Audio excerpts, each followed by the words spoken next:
Good evening. Tonight we're stepping into the rough, ambiguous, and distinctly unglamorous side of medicine. Set aside the cinematic cliches of wasted geniuses and grimy alleyways. This narrative doesn't open in darkness, but under bright fluorescent lights in the polished research labs of the world's most respected pharmaceutical giants. Faced with its promises at the time, you and millions like you would almost certainly have called it a miracle. Before you settle in, take a second to like this video and subscribe, but only if you truly appreciate the work I do here. Drop a comment as well, tell me where you're watching from and what time it is where you are. It's always fascinating to see this little community scattered across the globe. Now lower the lights, get comfortable, and let's walk together into tonight's story. Long before there was a chemical formula, a brand name, or a needle, there was a flower. Something that looks disarmingly ordinary, Papaver somniferum. The opium poppy, bearer of sleep. It rises a few feet from the ground, its stalk a pale waxen green that can look almost bluish in the haze of a warm afternoon. At the top sits the blossom, a fragile bowl of petals. Sometimes white, sometimes a soft rose, sometimes a deep, bruised violet. The petals are paper thin and tremble with the slightest breath of wind. Yet the petals are not the treasure. When they fall, they leave behind the seed pod. The pod is a small crowned sphere, a swollen seed head heavy with the promise of new life and with something else. Inside, a network of delicate channels carries a milky, bitter latex. For thousands of years, this sap represented humanity's most intimate and consequential bond with a plant. Our story begins here, in that milky resin. It begins in the lush valley between two great rivers, the Tigris and the Euphrates. In the slow, dawning light of civilization, the Sumerians tended these fields of nodding poppies. They understood the secret hidden in the pod. With a small, sharp blade, they scored shallow cuts along the surface of the green globe. Almost at once, white sap began to ooze out, forming tiny drops that clung to the skin like tears. Left to dry under the sun, the liquid thickened and darkened, becoming a sticky, brownish gum. This was opium in its raw, unprocessed form. They had a word for this plant, a name that perfectly captures their relationship with it. They called it Hul-Gil, the plant of joy. They shaped it into pellets and inscribed it into clay tablets, prescribing it for stubborn coughs and for the wrenching abdominal torment of dysentery. Its greatest gift, however, was oblivion, a soft, painless descent into sleep, a way to slip out of a world that was often brutal and merciless. This knowledge of the joy plant was guarded carefully. It was treated like divine technology, passed from one healer's hands to the next. From Mesopotamia, it began to move outward. It traveled along caravan routes, a compact, dark brick of comfort tucked discreetly into saddlebags and traded for metals, timber, and woven cloth. In time, it reached the great kingdoms along the Nile. In Egypt, the poppy acquired a passionate new audience. Physician priests administered opium with a solemnity usually reserved for communion with the gods. The famous Ebers Papyrus, one of the earliest surviving medical documents dating to around 1550 BCE, includes formulations containing opium. It was given to quiet, inconsolable children, a practice that would echo down the centuries with horrifying results. It played a role in elaborate religious ceremonies, a sort of ceremonial key for opening doors in the mind. So central was the poppy to Egyptian life that pods and representations of the plant have been found in burial sites of pharaohs, a final comfort for the long passage into the next world. Trade routes widened further. Phoenician sailors, the master merchants of antiquity, carried opium aboard their ships as they plied the Mediterranean. They brought it to Carthage, to Iberia, and crucially, to Greece. There, in the birthplace of Western philosophy, opium was far more than a simple drug. It was woven into mythology, religion, and emerging ideas about the human body. The Greeks linked the poppy with the gods of sleep and dreaming, Hypnos and Morpheus. They also associated it with Thanatos, the personification of death, an acknowledgement of its double edge. In modest amounts, it brought rest. In excess, it granted a sleep from which there was no return. They understood how sharp and narrow that boundary was. Hippocrates, remembered as the father of medicine, rejected mystical explanations for disease, but not opium itself. He praised its use as a powerful pain reliever and as a styptic, something that could help staunch bleeding. By setting down guidelines for its use, he helped shift it from the realm of magic to that of early science. By the time Rome rose to dominate the Mediterranean world, opium had become perhaps the single most valuable and versatile drug available to physicians. The city of Rome itself was a voracious consumer. Legionaries marched with it. Army doctors relied on it to dull the agony of battlefield wounds. In the crowded streets of the capital, you could buy it from street vendors alongside wine and bread. The towering medical figure of the Roman period, Galen of Pergamon, was an unapologetic devotee. To him, opium approached a universal remedy. He recommended it for headaches, seizures, snake bites, and even melancholia. He famously added it to his celebrated compound, theriac, a dense, multi-ingredient preparation that became the cornerstone of Roman pharmacology. Galen's writings were copied and preserved for some 15 centuries. Along with them traveled opium's unassailable status. It was, in many physicians' eyes, the mother of all medicines. For generation after generation, nothing about this basic picture changed. The dark resin from the poppy pod remained a constant presence, dangerous, indispensable, and deeply trusted. Yet it was also erratic. One batch of opium might be far stronger than the next, depending on climate, soil, and harvest time. A dose that soothed one day might kill the next. It was a potent but crude tool. Medicine was still largely an art, not a precise science, and opium was the sharpest and riskiest brush in the painter's kit. But the world was shifting. Alchemy was giving way to chemistry. Under the dim glow of gas lamps in the early 1800s, a new type of thinker began to ask a new type of question. It was no longer enough to accept that opium worked. They wanted to understand the mechanism. They wanted to take the joy plant apart, component by component, and find the true engine driving its power. They wanted, in effect, to isolate its soul. In a quiet German town, a young apprentice pharmacist would succeed in doing exactly that. He would give that soul a name, and in doing so, alter the course of medicine forever. The age of the whole plant was ending. The age of the single molecule was about to dawn. His name was Friedrich Sertürner. He was in his early 20s, working as an assistant in a pharmacy in Paderborn, a modest town in Westphalia. He was not a renowned academic, nor an industrial magnate. He was simply inquisitive and armed with a dangerous amount of persistence. Night after night, once the shop had closed and the streets outside fell silent, Sertürner stayed behind in a small back room. He had turned into a makeshift lab. He was fixated on opium. He was certain that the dark, sticky gum was not a simple substance, but a mix of several. And he hypothesized that a single active principle within it was responsible for its extraordinary effects. He gave this imagined substance a name, Principium somniferum, the sleep-inducing principle. His goal was to capture it. The work was slow, monotonous, and risky. Using the rough instruments of early 19th century chemistry, glass beakers, crude flasks, alcohol lamps, he began a meticulous chemical assault on raw opium. First, he dissolved the tar-like resin in acid, then neutralized the solution with ammonia. Out of this liquid, something began to fall, a precipitate of tiny, grayish-yellow crystals. He had separated out something, but what? To find out, he tested his new substance on stray dogs and mice. The results were striking. The animals sank into a deep, seemingly death-like slumber. Yet when they awakened, they appeared unharmed.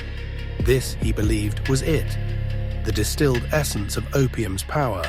But to be sure, he needed to test it on humans. And so, in 1817, in a move that balanced on the edge of genius and insanity, he drafted 3 of his friends as volunteers and included himself as the first subject. He measured out a tiny amount of the crystals, half a grain, roughly 30 milligrams for each of them. They swallowed the bitter material. Half an hour went by. Nothing seemed to happen. Feeling both let down and emboldened, Sertürner decided to double the dose. This time he administered a full grain apiece. Now the effect was impossible to miss. A comforting warmth spread through their bodies, their limbs turned heavy and leaden, pleasantly burdensome. Their thoughts slowed down until they felt thick, syrupy. Still unsatisfied, Sertürner pressed onward and gave a third dose. That final step pushed them over the edge. Violent nausea hit. The room seemed to spin. A savage headache hammered their skulls. One of his friends slipped into such a deep stupor that he could no longer be roused. Realizing he had crossed a line and was now flirting with disaster, perhaps even manslaughter, Sertürner scrambled to undo the damage. He administered a strong emetic, essentially a powerful dose of vinegar, to make them vomit and clear the substance from their bodies. They all pulled through weak, nauseated, shaken, but alive. And the experiment, in all its recklessness, had succeeded. He had isolated the first active alkaloid ever extracted from a plant. Sertürner named his discovery morphium, after Morpheus, the Greek god of dreams, paying homage to the ancient myth that had grown up around the poppy's gift of sleep. The name would later be standardized as morphine. At first, almost no one cared. Sertürner was an unknown provincial. But slowly the implications of what he'd accomplished began to spread.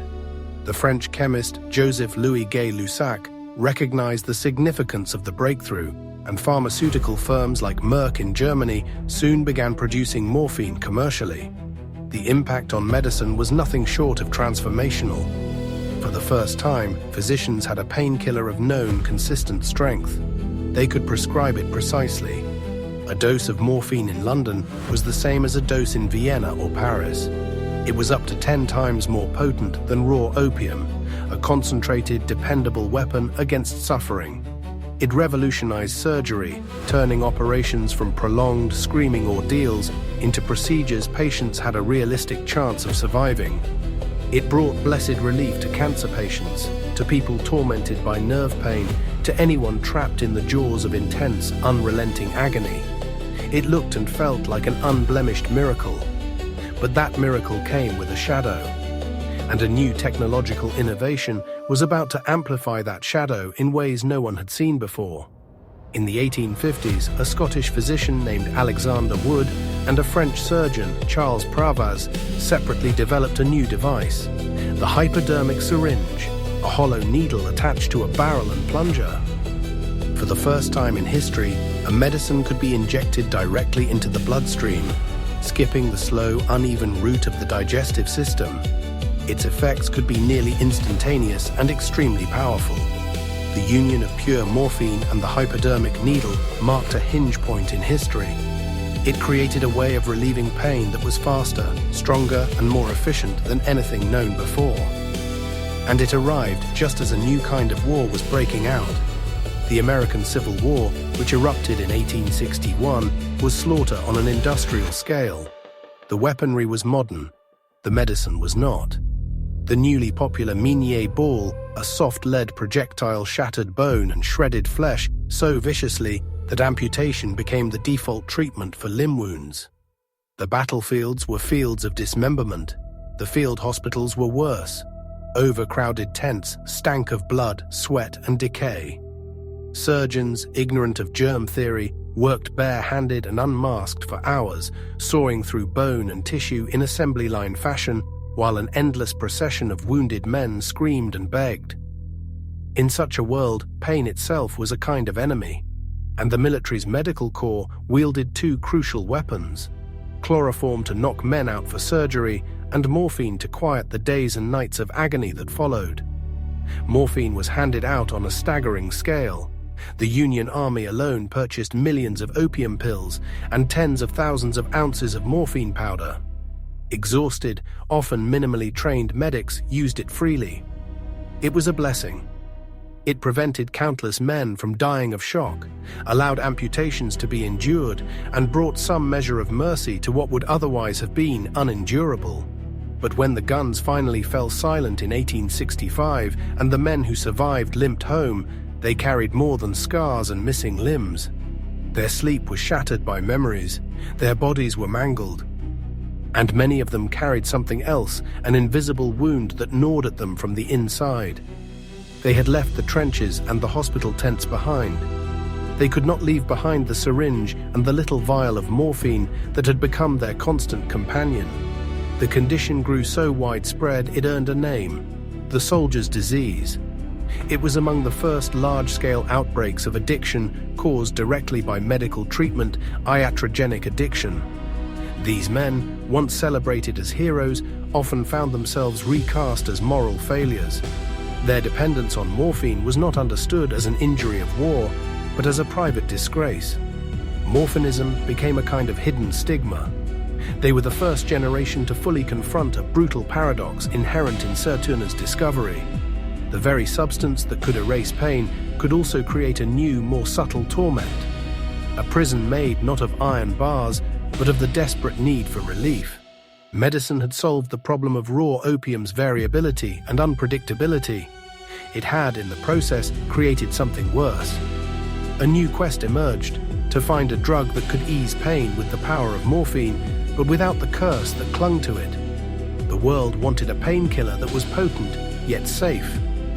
And in the pristine laboratories of a rising German chemical colossus, a group of scientists convinced themselves they were on the brink of that very breakthrough. They believed they were about to create a savior. Our next act takes place far from ancient temples and military encampments. The setting is a city humming with machines and modern ambition: Elberfeld, Germany, in the closing years of the 19th century. The central character this time is not a lone tinkering genius, but a corporation. Friedrich Bayer and Commanders Bayer had risen to prominence not as a pharmaceutical innovator, but as a giant in industrial dyes. They learned to coax electric blues and vivid reds from the inky byproducts of coal tar. Their empire was built on research discipline, an almost religious belief in chemistry, and an eye for opportunity. Having conquered color, Bayer turned its formidable research apparatus toward a more lucrative prize: medicine. By 1897, Bayer's new pharmaceutical division had already scored a spectacular win. They had taken a folk remedy, salicylic acid from willow bark, known to reduce pain and fever, but notorious for causing stomach misery, and modified it chemically. By adding an acetyl group, they created acetyl salicylic acid, a gentler and more effective version. Soon the world would know it by its trade name: aspirin. It was a dazzling example of industrial chemistry improving on nature's design, and the head of Bayer's pharmacology department, an assured and driven scientist named Heinrich Dreser, was eager to apply the same logic to a tougher problem. That problem was morphine. By the 1890s, addiction to morphine was no longer confined to ex-soldiers. It had spread into civilian life. People from all social backgrounds, especially those receiving long-term treatment for chronic pain, slipped, often unknowingly, into dependence. It was a public health crisis and a public relations nightmare. At the same time, deadly respiratory illnesses were rampant: tuberculosis, chronic bronchitis, pneumonia. These were common killers. Their most visible and exhausting symptom was a relentless rasping cough. This constant coughing drained patients, robbed them of sleep, and sped their decline. The best available cough suppressant was codeine, another opium derivative. It was gentler than morphine and believed to be less addictive. But that gentleness was also its weakness. It often failed to quiet the ferocious coughing fits of advanced lung disease. Morphine, by contrast, was a highly effective cough suppressant. It dulled the cough center in the brainstem, but right beside that center lies the body's respiratory control. In the frail patients who most needed relief, a morphine dose strong enough to stop the cough could also depress breathing to the point of suffocation. And looming over everything was the addiction problem. This was the challenge Dreser posed to his team. He wanted a new compound, one with morphine's power to silence coughing, but without its dangerous effect on breathing. Above all, he wanted a drug that did not create dependency. He believed the beneficial and harmful effects of morphine could be separated chemically, that a clean morphine could be engineered. The work of crafting this hypothetical wonder drug fell to a young chemist in Bayer's labs, Felix Hoffmann. Hoffman was orderly, patient, and technically gifted, the same scientist who, only 11 days earlier, had perfected the stable, marketable form of aspirin. He applied the same strategy, acetylation. This standard chemical technique involves attaching an acetyl group to a molecule, often altering its behavior. Hoffman took pure morphine sourced from Bayer's substantial opium reserves and heated it with acetic anhydride, a pungent reactive chemical. The reaction was straightforward, if foul-smelling. The end product was a fine, white crystalline substance. Its chemical name, diacetylmorphine, with 2 acetyl groups attached. Hoffman had done what was asked. He'd produced a new derivative. Now it was Driese's task to uncover what this novel substance could do. Driese began by testing it on animals, mice, guinea pigs, rabbits. The initial results were encouraging. The compound dramatically calmed their breathing, suppressing respiration even more effectively than codeine. Crucially, at the doses Driese tried, it didn't seem to cause the alarming respiratory shutdown associated with morphine.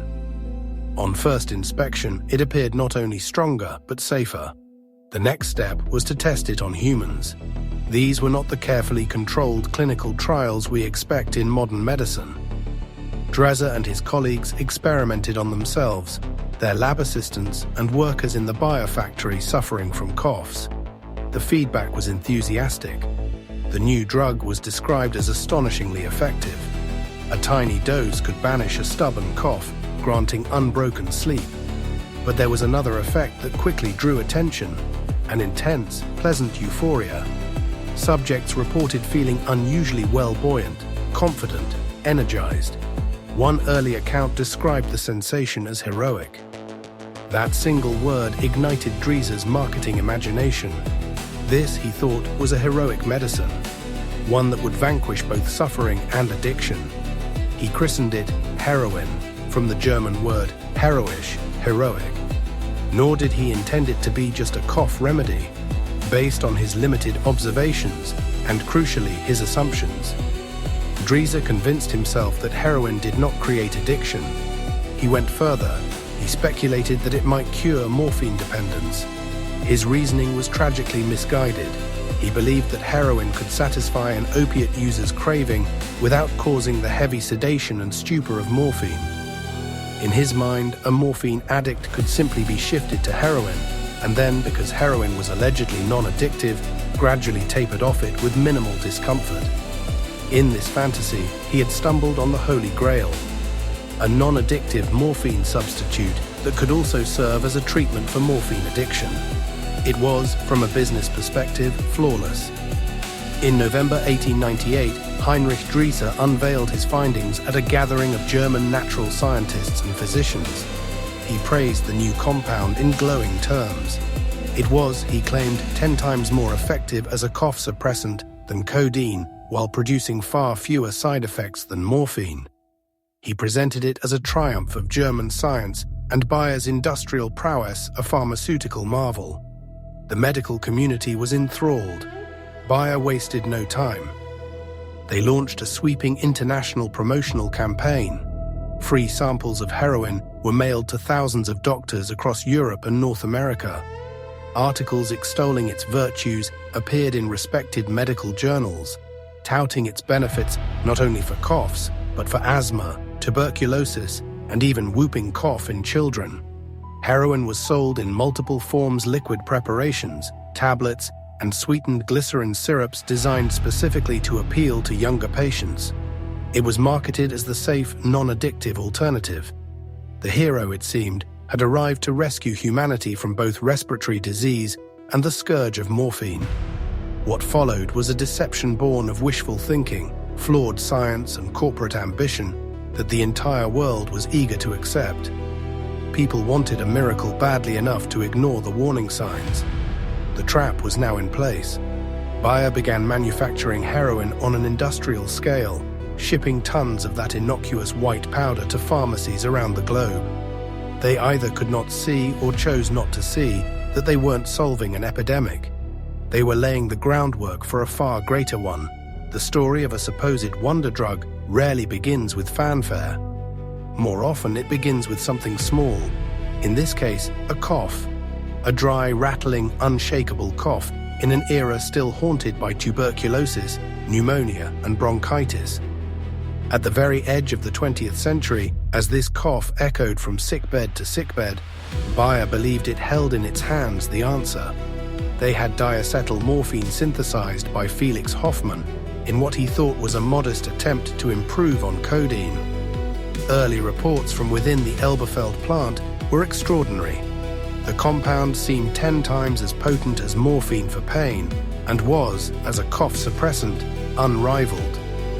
More importantly, Heinrich Drieser stood before his colleagues and the world and declared with the serene confidence of late Victorian science that heroin lacked the habit-forming hypnotic properties of morphine, a safer morphine, a superior codeine, the perfect drug.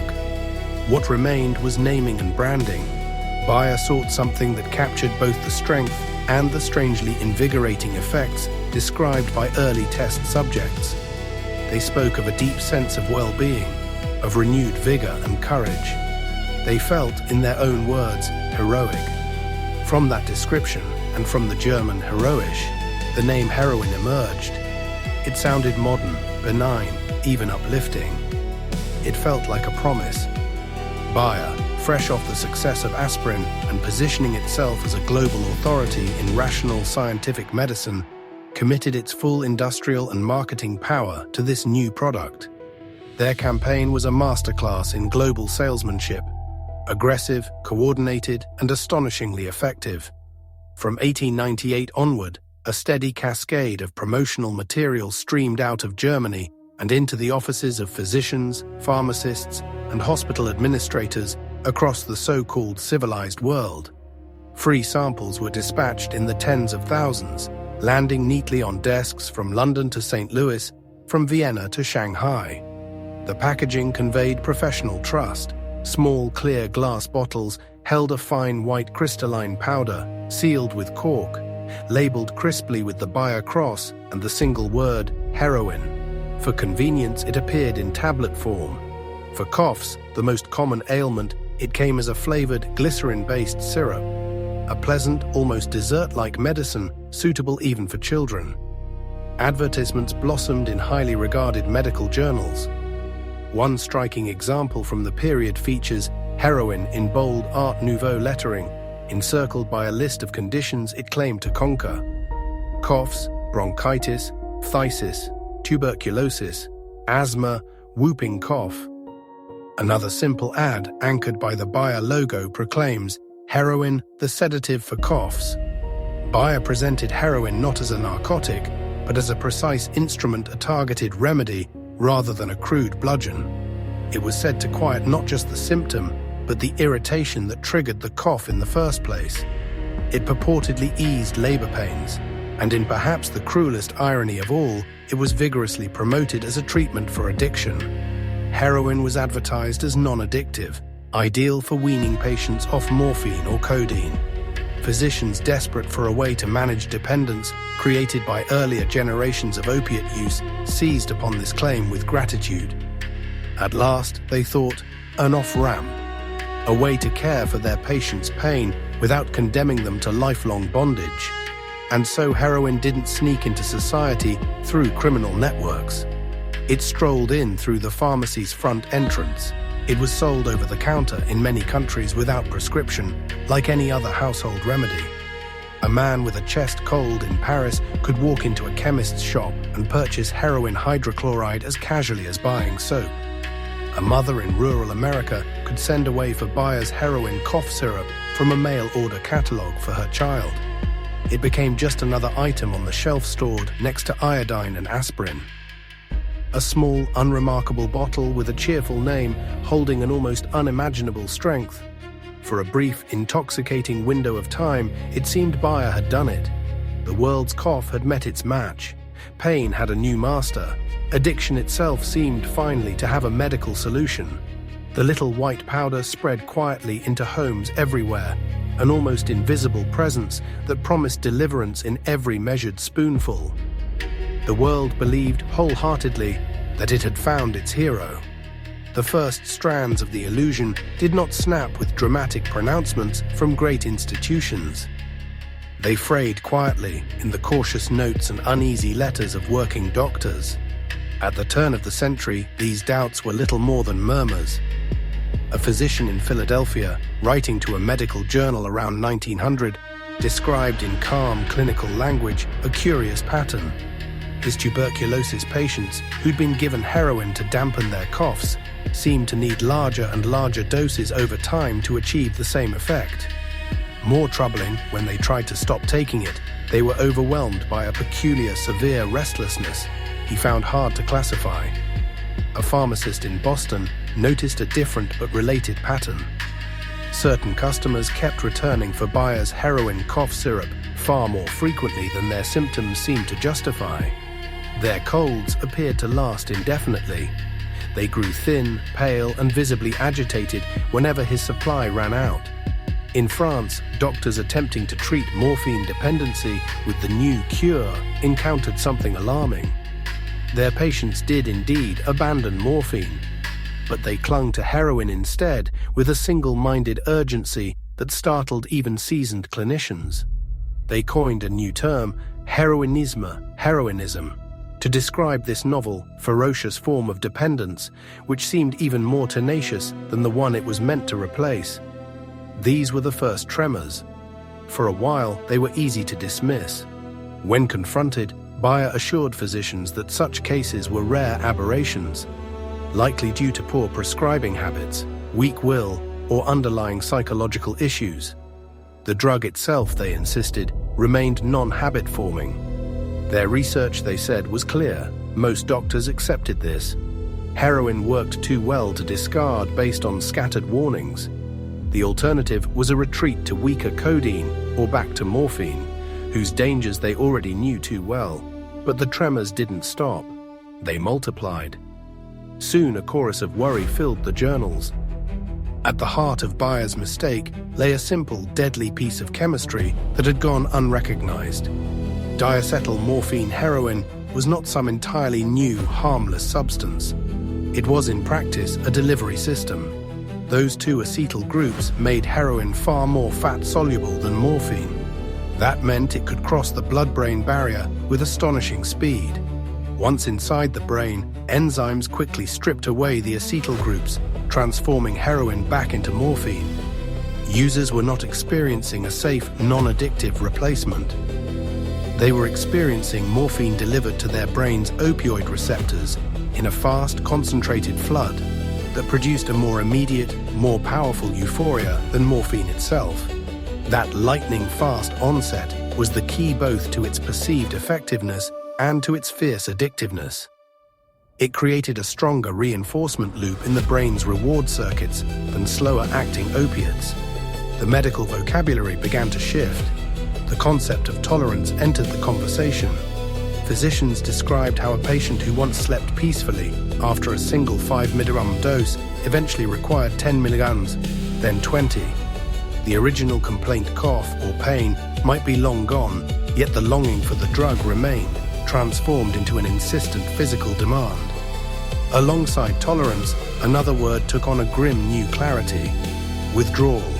What those early letters had called uneasiness was fleshed out in chilling detail. Doctors described the syndrome as a total physiological rebellion.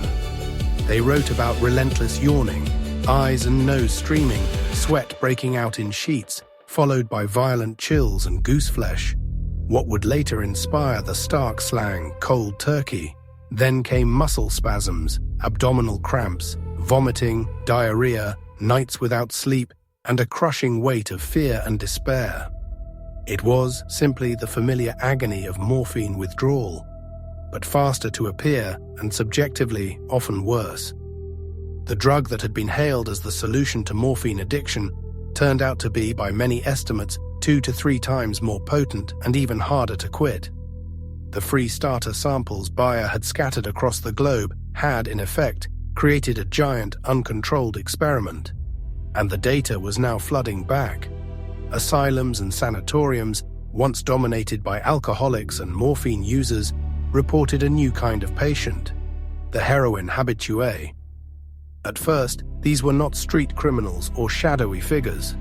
They were teachers, office clerks, housewives, laborers, ordinary people who had taken a legitimate medicine for a cough and walked straight into a chemical trap they never saw coming.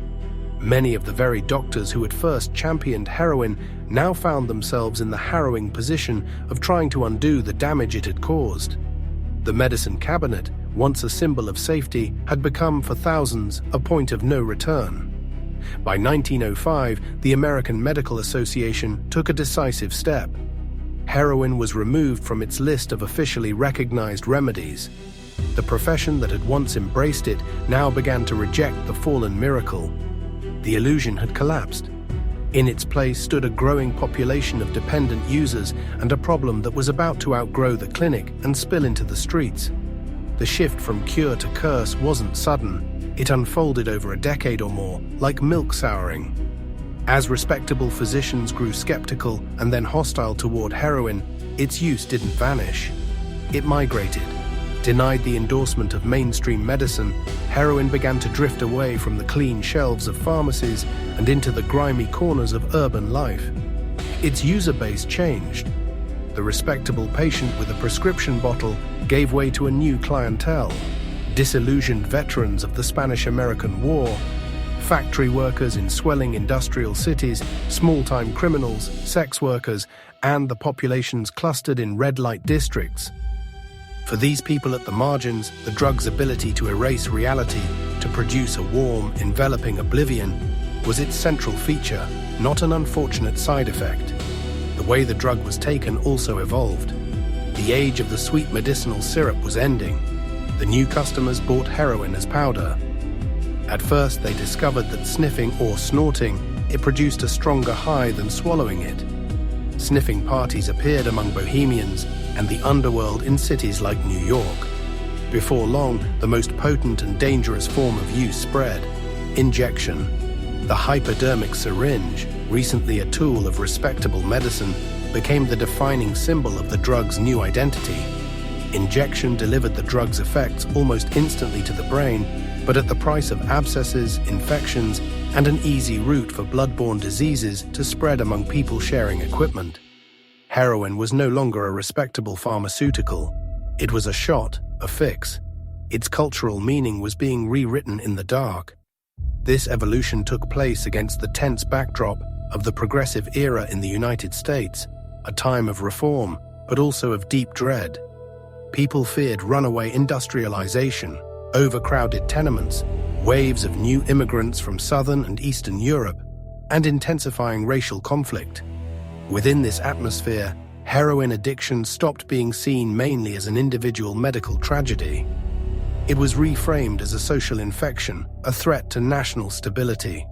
Newspapers, hungry for sensational content, pounced. They ran lurid tales of dope fiends and drug-crazed criminals. Heroin became synonymous in the public mind with vice, depravity, and alien influences. It ceased to be associated with German scientific prowess and became instead a foreign poison corrupting American youth. The user, once viewed as a pitiable patient in need of care, was recast as a junkie, a dangerous, morally defective outsider deserving punishment. This moral panic laid fertile ground for a new kind of federal response. For years, regulation of narcotics had been a patchy mix of state and local laws. But soon, a movement for nationwide control gathered strength. It was driven by an unlikely coalition: social reformers, religious activists, international diplomats, and law enforcement officials. A central figure was Dr. Hamilton Wright, an intense and determined physician who became America's first official opium commissioner. Wright did not see narcotics primarily as a medical challenge. To him, they were a moral stain and a diplomatic liability. He argued that America's drug consumption weakened its global standing and its internal moral fiber.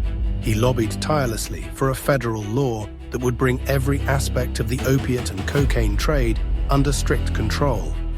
His efforts, combined with international negotiations at Shanghai and The Hague, culminated in a landmark law, the Harrison Narcotics Tax Act of 1914.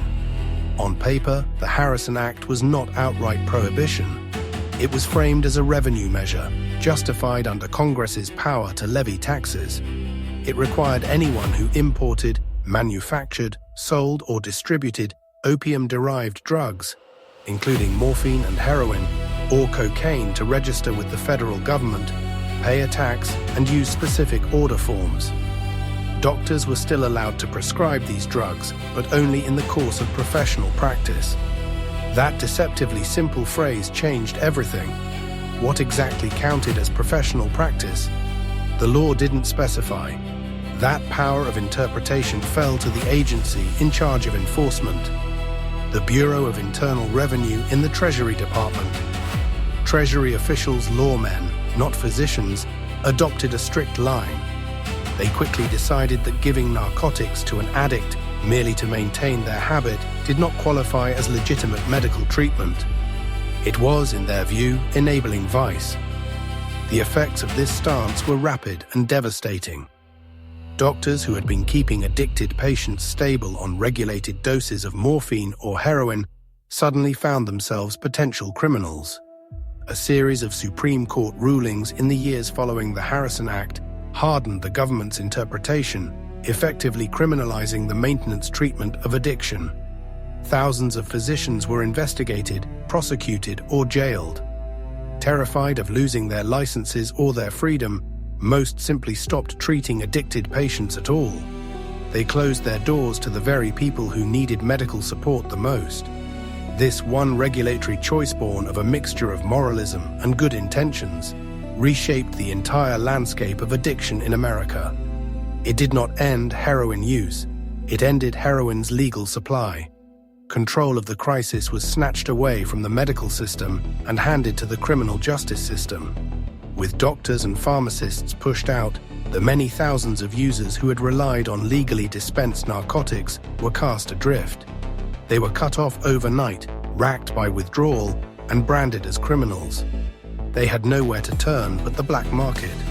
The Harrison Act, by strangling legitimate channels, unintentionally created the perfect conditions for a criminal industry. The gap left by medical suppliers was filled by a new professional figure, the organized drug dealer. Prices on the street soared. Purity became uneven and often dangerously low or high as heroin was cut with sugar, quinine, or far worse substances. What had been a health crisis became a crime wave. To keep up with inflated prices, users turned to theft, prostitution, and other illegal means. The law had not eliminated addiction. It had birthed the modern American drug underworld. The innocuous bottle that once sat in medicine cabinets was gone. In its place stood the cop, the cell block, and the anonymous seller in a hallway or alley. The heroic cure, having fooled the world, was now officially a menace driven into the very shadows it would help define for the next 100 years. The law had slammed one door shut. But in the sprawling old mansion of global commerce, another door quieter, far more profitable, was quietly swinging open. Markets, like nature itself, abhor a vacuum. The space left by Bayer, by Merck, by the thousands of doctors who wrote their last prescriptions needed to be filled. It would not remain empty for long. The men who stepped in to occupy it understood supply and demand better than most economists. They wore suits and fedoras instead of lab coats. Their profit was measured not in scientific awards or quarterly reports, but in kilos moved and bodies left behind. The modern heroin trade that would scar the latter half of the 20th century was not masterminded in a corporate conference room. It began in fields, specifically in the sun-baked poppy farms of the Anatolian Plateau in Turkey. For generations, Turkish farmers had cultivated Papaver somniferum, lancing the pods and scraping off the milky latex.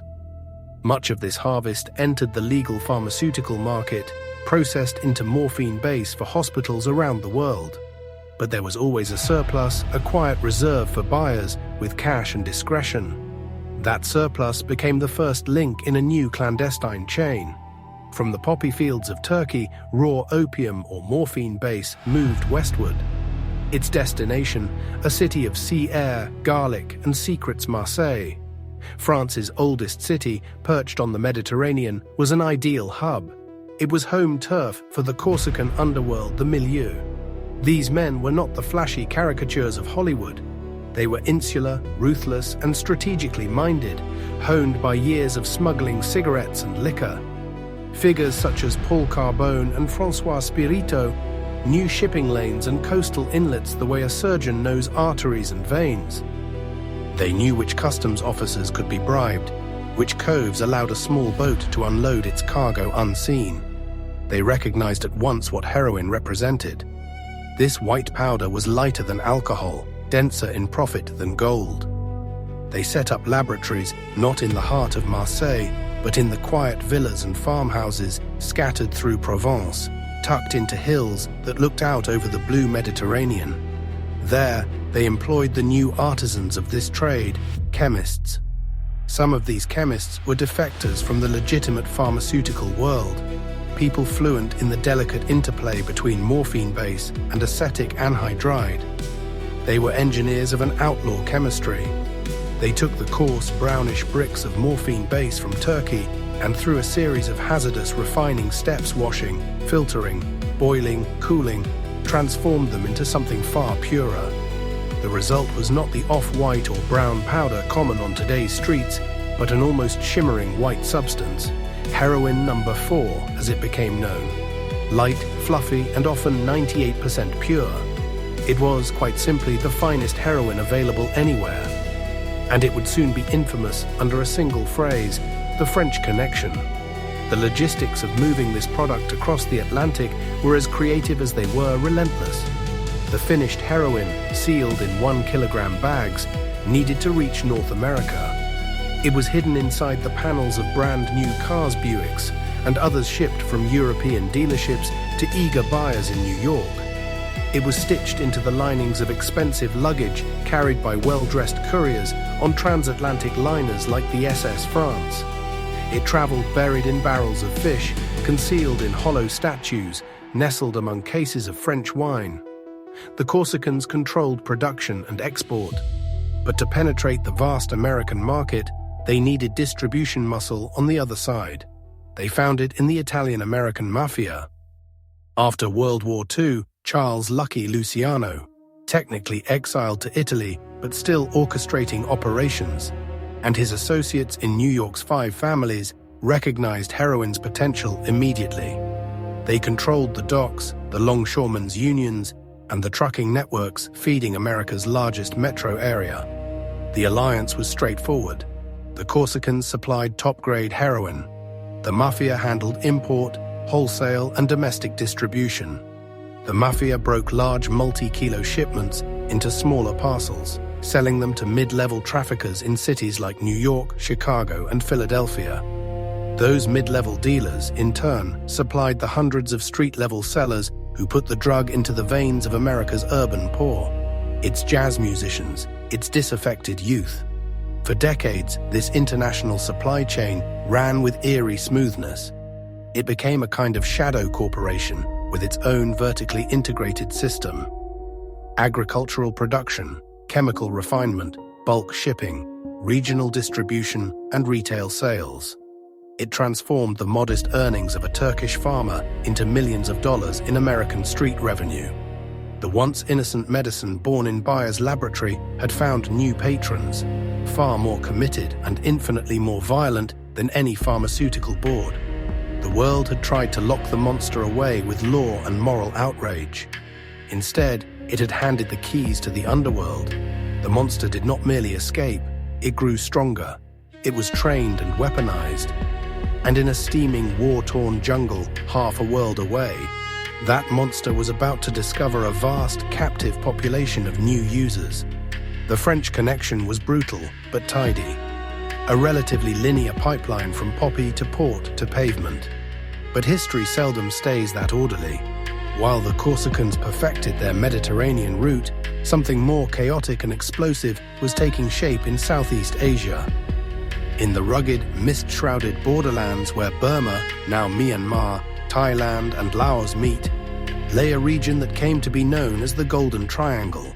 These steep, forested highlands had been the world's most prolific opium-growing region long before outsiders attached a dramatic name to it. Here, the trade was not dominated by a single disciplined syndicate.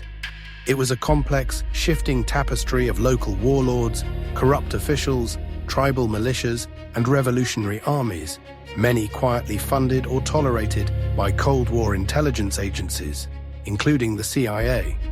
In the struggle against communism, opium became a kind of hard currency. Guns and loyalty were bought with harvests of milky sap. Then the United States marched into that region's orbit, sending more than 500,000 young soldiers to Vietnam. Into a theater already saturated with opium and morphine, America introduced a vast, stressed, and largely unprepared customer base. Teenagers and young men, pulled from small towns and cities, suddenly plunged into oppressive heat, constant danger, and numbing boredom. The purpose of the war was murky. The enemy was elusive. Long stretches of waiting were punctuated by brief windows of pure terror. It was an ideal setting for a drug that promised to make reality disappear. On one side of this equation, there was supply. Jungle laboratories in Laos, Burma, and Thailand refined local opium into morphine base, and then into extraordinarily pure heroin, often over 90%. This product, sold in small vials or packets, was known as China White. It was astonishingly cheap. 1/10 of a gram, enough for several potent doses, could be bought in Saigon or at the edge of a firebase for $2 or less. On the other side, there were the soldiers. Many of them were far from home for the first time, disillusioned, frightened, and exhausted. For them, heroin wasn't entertainment. It was an anesthetic for the mind. It cooled the temperature of the war. It softened the sounds. It shrank distances. For a few hours, the jungle, the fear, the death, everything evaporated. One crucial factor made this particular wave of use different. In the United States, heroin use generally meant needles. Injections were a psychological barrier. Even desperate users feared the stigma and danger of syringes. But in Vietnam, the heroin was so pure it didn't need to be injected. It could be smoked. A small amount sprinkled into a cigarette or heated on foil while the user inhaled the curling smoke through a tube. A method that came to be known as chasing the dragon was enough to produce a powerful high. This lowered the barrier to entry to nearly nothing. It didn't look like hard drugs. There were no track marks, no shared needles, no clumsy syringes. Just smoke. One soldier tried it, passed it to a friend. Word spread along bunkers, barracks, and base camps. A private coping mechanism became an epidemic. At first, military leaders viewed it as a disciplinary problem, another form of misbehavior. But by the late 1960s, the scale was impossible to ignore. Medics were reviving overdosed soldiers. Guards were found nodding off, rifles in hand. Entire units showed signs of heavy drug use. Eventually, the alarm reached Washington. When the numbers were finally tallied, they were shocking. A 1971 Department of Defense report estimated that around 40,000 American troops in Vietnam were addicted to heroin. Some members of Congress believed the real number of users was far higher. Perhaps 15–20% of all enlisted men tried it. To President Richard Nixon, this was not just a medical issue, it was a looming internal security threat. He imagined plane loads of combat-trained, addicted young men returning to American cities. In June 1971, Nixon gave a televised speech declaring drug abuse public enemy number one. This was the formal birth of what would be called the War on Drugs. Its first large-scale operation focused not on the streets of American cities, but on the war zone, a program known as Operation Golden Flow. The idea was blunt. No American soldier could go home without passing a drug urine test. Those who failed were required to remain in Vietnam or be routed through special facilities for enforced detox and rehabilitation. The program was clumsy, punitive, and only partially effective. Soldiers learned ways to cheat the tests. The makeshift rehab centers were often harsh, understaffed, and ill-equipped. But Golden Flow had one unmistakable result. It created an official list of thousands of addicted servicemen. These men were no longer just soldiers. On paper, they were now addicts. When they finally did return home, their ordeal did not end. It simply changed shape. They came back to a country riven by protest, where the war they had survived was widely condemned. Many were blamed personally for policies they had no part in creating. They were spit on, mocked, or shunned, and the drug that had become their emotional life raft in the jungle high-purity, smokable China White was almost nowhere to be found in the United States. On American streets, the dominant product was still the French Connection's heroin. It was far weaker, often less than 10% pure and much more expensive. A single dose might cost $50, an impossible sum for a young man fresh out of the military. It was also too impure to smoke effectively. If returning veterans wanted to chase the familiar numbness, they had to turn to needles. Many did. They became the new, unexpected face of heroin dependence in America. Not beat poets or jazz musicians, but former high school athletes and factory kids who had been sent off as patriots and returned with a wound that no medal could acknowledge. Their addiction, born of trauma and war, was treated not as an injury, but as a failure of character. The Veterans Administration was not prepared to confront drug dependence on that scale. Law enforcement, not healthcare, became the primary system that engaged them. They drifted back to neighborhoods that barely recognized them. Jobs were scarce, support was minimal. They were caught between two battles. One they'd already fought in Southeast Asia, and another waiting for them at home. They were seeds carried on the wind, a new stream feeding into a growing river of addiction. That river flowed into the decaying heart of the American city. The 1970s brought more than disillusionment about Vietnam. They ushered in a slow economic unraveling. The golden post-war years of growth and stable factory jobs gave way to stagnation and inflation, stagflation. Industries that had powered American prosperity began to collapse or move overseas. Steel mills, car factories, appliance plants in the Northeast and Midwest shut their doors. Their gates were locked, their windows boarded. Residents who could afford it fled to the suburbs, to Sunbelt cities, anywhere but the crumbling cores. This white flight was not purely white. Black middle-class families also left where they could. But the pattern was clear. Wealth, tax revenue, and political clout drained away from the inner city. What remained in many neighborhoods was a skeleton. Infrastructure deteriorated. Schools lost funding. Parks fell into neglect. Landlords walked away from buildings they could no longer profitably maintain. Those structures became husks, empty shells occupied by squatters, abandoned to fire, or taken over by criminal activity. In parts of the South Bronx, Harlem, North Philadelphia, Detroit, Newark, and elsewhere, whole blocks looked like they had been hit by artillery. In this harsh landscape, heroin found nearly ideal conditions in which to thrive. The logic was brutal and simple. When the legal economy collapses, the illicit economy steps in. For young men growing up in bombed-out environments, with few jobs and fewer prospects, the drug trade offered money, status, and some semblance of control. Heroin dealing became a distorted version of upward mobility. It was the only business hiring. At the top, the mafia still dominated wholesale distribution. They supplied heroin to anyone who could move volume. On the streets, however, a new generation of entrepreneurs emerged. Men who understood branding, scale, and fear. In Harlem, one of the most notorious figures was Leroy "Nicky" Barnes. Brilliant, charismatic, and utterly ruthless, Barnes refused to be just another dealer. He wanted structure and dominance. He met directly with Italian suppliers in Europe, bypassing some intermediaries. At home, he organized an alliance known as the Council, a 7-man board of major black traffickers who jointly controlled much of Harlem's heroin trade. They pooled resources, standardized their product, shared lawyers, and enforced discipline. Rivals who didn't fall in line were eliminated. They had, in effect, created a corporate model for inner-city drug dealing. Barnes grew so rich and brazen that in 1977, the New York Times Magazine put his image on the cover under the headline, "Mr. Untouchable." To many in his community, he was a twisted sort of folk hero. To others, a symbol of everything destroying the neighborhood. But he was also a symptom of a much deeper sickness. the combination of abandoned communities, cheap heroin, and unregulated capitalism. The product itself evolved into a brand. Street distributors stopped selling anonymous, unmarked powder.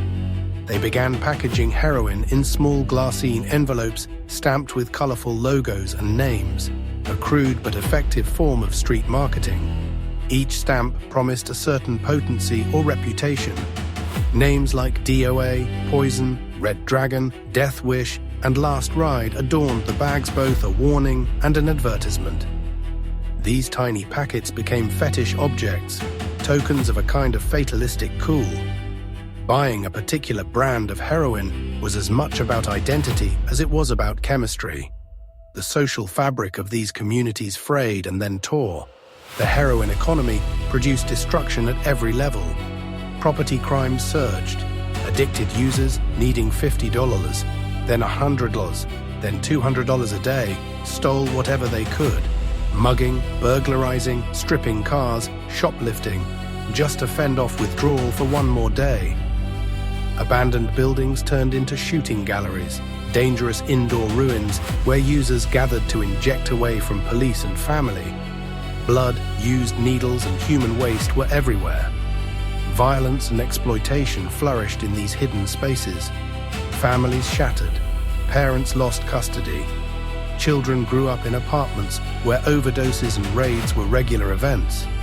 For many in the next generation, the children later described, often cruelly and simplistically, as crack babies. The sight of someone nodding out on a stoop or in a hallway was as ordinary as seeing a mail carrier. Violence escalated in parallel. Neighborhoods became chessboards for turf wars between rival crews, each fighting for control of the most profitable corners. Drive-by shootings, beatings, and assassinations became part of the local soundtrack. The police were overwhelmed, often underfunded, and in some cases complicit. Corruption scandals erupted in major cities as officers were caught protecting dealers, skimming drugs, or reselling seized product. Courts and prisons turned into revolving doors. Locking up one dealer simply created a job opening. Demand didn't shrink. If anything, each new wave of trauma and poverty fed it. By the late 1970s, law enforcement did manage to score two symbolic victories. Through joint operations, they finally dismantled the French Connection pipeline in Marseille. Nicky Barnes himself was ultimately betrayed by an associate, convicted, and given a life sentence. Yet by then, the heroin machine had become self-sustaining. Demand was deeply entrenched. The distribution networks in American cities were fully mature. When the French route was cut off, new suppliers, first from Mexico, then from Southeast Asia's Golden Triangle, moved swiftly to fill the void. When Barnes vanished into a prison cell, his lieutenants fought among themselves for his empire. The small bottle from Bayer's lab had completed an epic and terrible journey.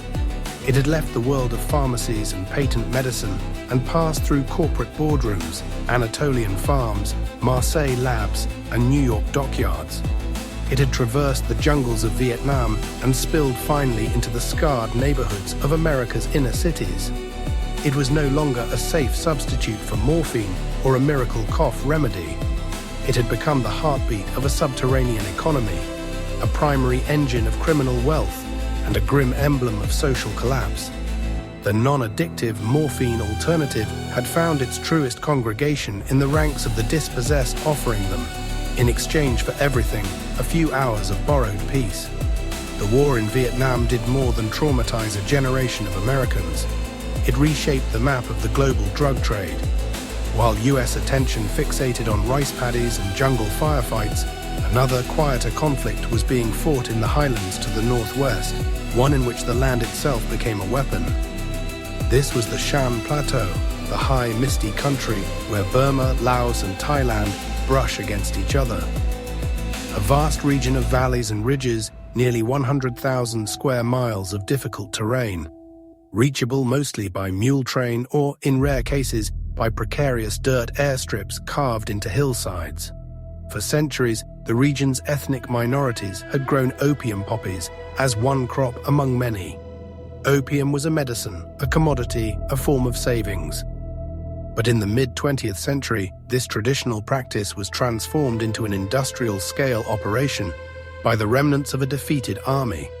When Mao's communists claimed victory in China in 1949, fragments of Chiang Kai-shek's nationalist army, the Kuomintang, or KMT, fled south. Thousands of battle-hardened soldiers, cut off from their homeland and their paymasters, streamed into the Shan states of Burma. They were an army without a country, but not without ambition. Still disciplined, still armed, they dreamed of one day retaking mainland China. To do that, they needed money. They looked at the opium fields and saw not crops, but capital. The KMT began organizing local farmers, mostly Hmong and Shan, into a tightly controlled production system. They imposed taxes, payable in opium. In exchange, they offered protection from the fragile Burmese government, which barely existed in these mountains. The KMT, in effect, became the ruling authority in much of the region, its word enforced with rifles. Collecting and moving the opium was a logistical feat. From thousands of scattered plots where farmers scored the green pods and scraped the darkening sap, mule convoys carried the sticky resin through dangerous passes, guarded by KMT fighters. Their destination was the Thai border. There, deep in the jungle, crude but effective refineries turned raw opium into a more concentrated product. In these hidden labs, giant cauldrons boiled with opium and water. Lime was added, solids were strained out, and the mixture was processed and dried into a chalky beige substance, morphine base, molded into bricks and stamped with the KMT Seal 2 crossed flags. This morphine base became the de facto currency of the highlands. But the world's tastes were changing. Morphine alone was no longer enough. The global market wanted the white powder heroin, more potent, more compact, more profitable. At first, the KMT lacked the technical expertise to make this leap. That changed in the late 1950s and 1960s, when chemists from Shanghai and Hong Kong, fleeing communist control, were enticed into the hills. They brought with them the crucial knowledge of acetylation, how to add acetic anhydride to morphine base, turning it into diacetyl morphine, heroin. With that, the jungle labs began producing not just morphine, but high-grade white heroin. One famous product packaged and sold under the brand WO Globe became synonymous with Golden Triangle purity. By the early 1970s, the scale was almost unimaginable. The Golden Triangle was producing an estimated 700 metric tons of raw opium each year, enough to supply the entire US market and much of Europe's on top of it. It was a de facto narco kingdom, built on a flower. The Vietnam War, raging nearby, acted as both cover and catalyst. The CIA, locked in a global chess game with communism, regarded the KMT and other anti-communist militias as useful proxies against the Pathet Lao in Laos and the Viet Cong in South Vietnam. Air America, the CIA's ostensibly civilian airline, flew guns, supplies and personnel into remote bases. Those planes didn't always depart empty. Sometimes on the return trip, they carried opium or morphine base. Whether every official understood or approved is still debated. What is clear is that the line between ally and trafficker blurred. War also created customers. American soldiers on leave in Saigon, already familiar with heroin from local dealers, found Golden Triangle product to be extremely pure and cheap.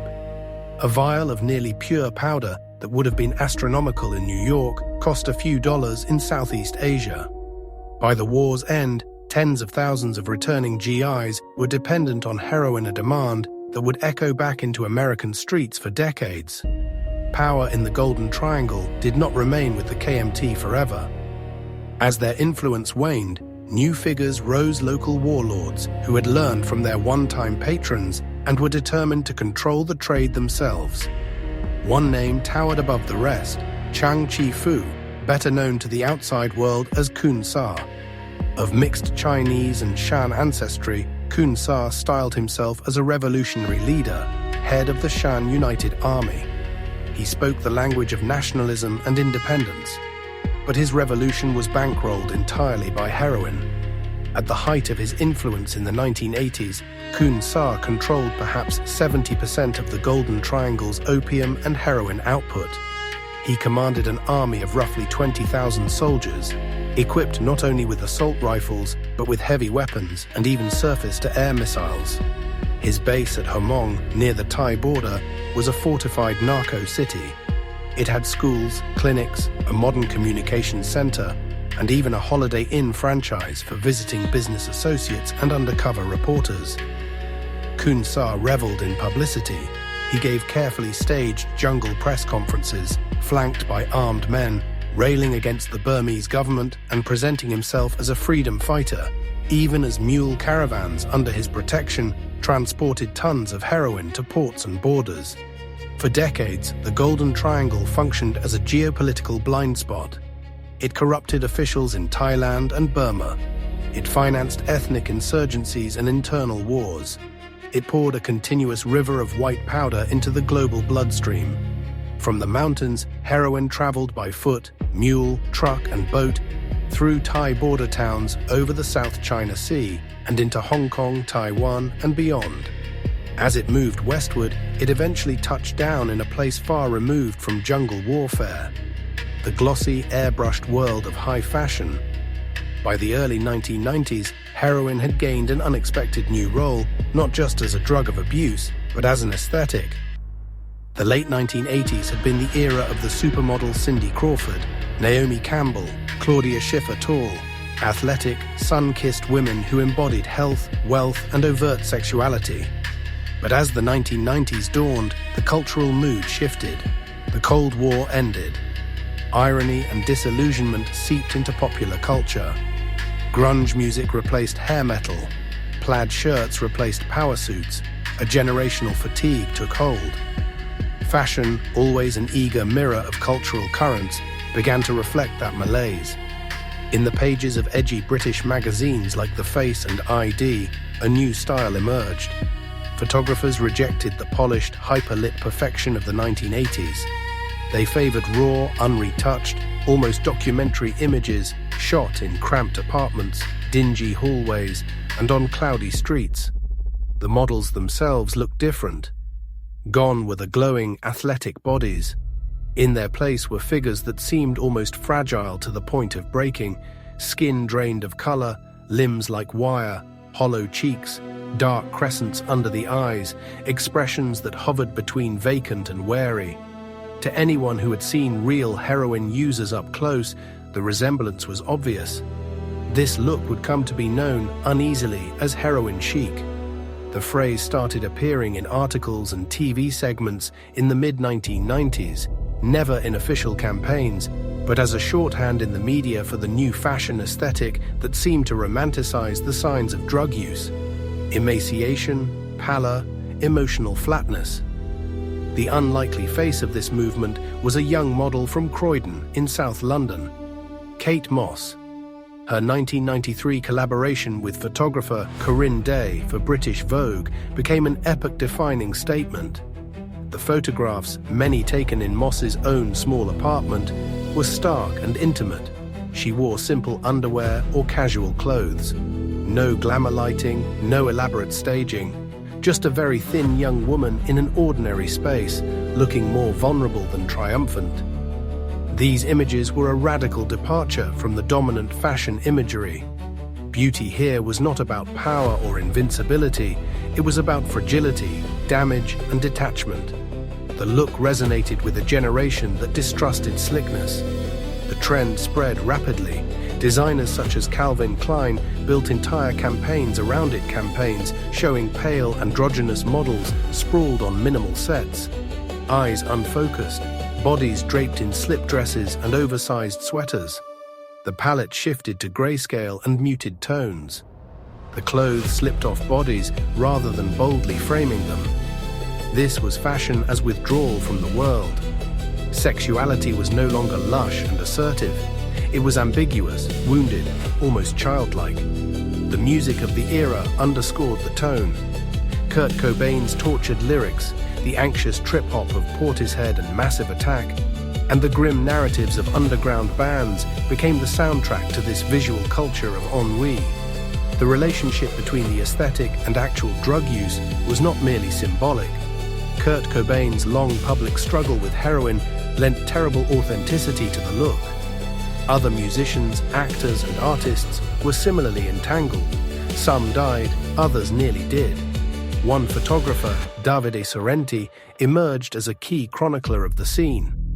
His work for magazines like Dazed, Detour, and Ray Gun captured candid, intimate images of young people in downtown New York, thin, exhausted, often draped across beds or floors in cramped apartments.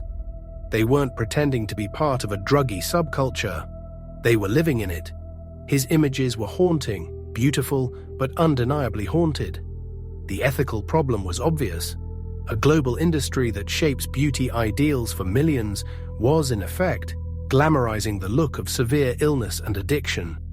The photographs showed none of the real consequences of heroin: the infections, the abscesses, the poverty, the arrests, the funerals. They offered only the surface bones, shadows, lethargy stylized into something aspirational. It made self-destruction look chic. Public health advocates and parents' groups sounded the alarm. They saw young people being fed an image in which being dangerously thin, emotionally blank, and vaguely sickly was not only acceptable, but desirable. In May 1997, the backlash reached the White House. President Bill Clinton, addressing the issue directly, denounced the fashion world's flirtation with the drug aesthetic. "The glorification of heroin is not creative," he said. "It is destructive. It is not beautiful. It is ugly. This is not about art. This is about life and death." The fashion industry, which for years had brushed off criticism as prudish or unimaginative, suddenly faced real political pressure. But the true breaking point came in February that same year, with a single stark death. Davide Sorrenti, the young photographer who had helped define the heroin-chic visual language, was found dead in his New York apartment. Heroin paraphernalia was allegedly present. Though he suffered from a congenital blood disorder that weakened his body, the drug almost certainly hastened his death. He was 20. The loss shocked the fashion world precisely because Davide had been one of its anointed talents. Suddenly, the hazy aesthetic collapsed into something definite and cold. A corpse. His mother, Francesca Sorrenti, herself a photographer, launched a public campaign. The Davide Sorrenti appeal to end the glamorization of drug abuse in fashion imagery. She confronted magazines, designers, and agencies, asking them to reckon with the very real human cost behind the images they sold. Embarrassed and spooked, the industry retreated. Editors announced new commitments to healthy beauty. Some promised not to employ models who looked extremely underweight. Campaigns brightened, skin tones warmed, the overt heroin chic look faded. Yet it left a lingering psychic residue. For a brief but intense period, the symbols of heroin addiction, gauntness, vacancy, disconnection had been repackaged as high-end style and sold worldwide. Even as fashion began to step back from this abyss, a far greater opioid crisis was quietly building, not in underground clubs or fashion shoots, but in doctors' offices, hospital rooms, and corporate boardrooms. The next wave of addiction would not come in syringes from street dealers. It would arrive in orange prescription bottles, bearing pharmacy labels and the signatures of trusted physicians. It would begin with a promise as familiar as it was dangerous. This time, they said, the opioid is safe. As the 20th century turned into the 21st, it seemed that medicine was entering a golden age. New cancer therapies, advanced surgeries, cutting-edge imaging. Everywhere there was talk of breakthroughs. Among these, one achievement was heralded with particular pride: the conquest of pain. For decades, doctors had been wary of prescribing strong opioids for anything other than acute pain or end-of-life care. The risk of addiction was considered too great, especially for long-term, non-cancer pain. But in the mid-1990s, that caution began to erode. The shift didn't happen spontaneously, it was engineered. At the center of this transformation stood a privately owned company out of Stamford, Connecticut, Purdue Pharma, controlled by the wealthy and intensely secretive Sackler family. In 1996, Purdue released a new product, OxyContin. The active ingredient oxycodone was not new. It was a powerful semi-synthetic opioid first synthesized in the early 20th century and already known to be addictive. But Purdue promised that OxyContin was different. Their pill, they said, used a proprietary extended-release system marked by the contin suffix that slowly dispensed the drug over 12 hours. By smoothing out the peaks and dips seen with traditional opioids, this coating, they argued, would prevent the intense rush that users sought and therefore dramatically reduce addiction risk. Their central pitch, repeated endlessly to physicians, regulators, and patients, was that fewer than 1% of patients treated with opioids for pain would become addicted. This statistic was, at best, a distortion. At worst, it was a deliberate lie. Purdue launched an unprecedented marketing offensive. They rapidly expanded their sales force, training an army of representatives to court doctors across America. Their focus wasn't exclusively on pain specialists. They went after general practitioners and small-town family doctors, the very people seeing patients with chronic back pain, arthritis, workplace injuries, and other long-term conditions. These sales reps arrived carrying glossy charts, cherry-picked studies, many funded or influenced by Purdue itself, and a reassuring message. Doctors had been cruelly undertreating pain. Patients were suffering needlessly. It was time to be compassionate, to be bold. At the same time, a new idea was gaining traction in medical culture. Pain as the fifth vital sign. Blood pressure, pulse, temperature, respiratory rate, and now pain. Hospitals and accreditation bodies began requiring staff to routinely measure and document patients' pain levels, often using simple 0-10 scales.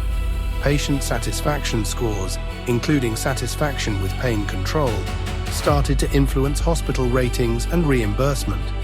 Into this environment walked Purdue's representatives, offering a ready-made solution. A powerful opioid allegedly safe for long-term use. The company rewarded success lavishly.